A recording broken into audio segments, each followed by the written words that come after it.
வெப்பங்கள் இருக்கும் பொழுது அகல் தீபத்தை ஏற்றி வைத்து அதன் ஜோதியை சிறிது நேரம் உற்று பார்த்தால் குழம்பிய மனதும் உடனே தெளிவடையும். வறுமையில்லாத வாழ்வையும் செல்வச் செழிப்பையும் பெற குத்து விளக்கு ஏற்றுவது முறையாகும்.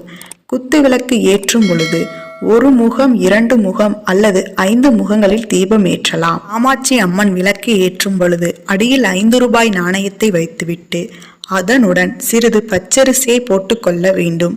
விளக்குகளில் எண்ணெய் ஊற்றிய பின் அதில் 4-5 கற்கண்டுகளை போட்டு தீபமேற்ற கடன் பிரச்சனைகள் தீரும் என்பது ஐதீகம். இதற்காகவே தனியாக கற்கண்டு பாக்கெட் வாங்கி வைத்துக் கொள்ள வேண்டும். வீட்டில் விளக்கு ஏற்றும் பொழுது நல்ல நேரம் பார்த்து ஏற்றுவது அமோகமான பலன்களை கொடுக்கும். மாலை 5:36 மணி முதல் 6 மணிக்குள்ளாக தீபத்தை ஏற்றுவது முறையாகும். மற்றபடி ராகு, குளிகை, யமகண்டம் தவிர்த்து தீபம் ஏற்றலாம்.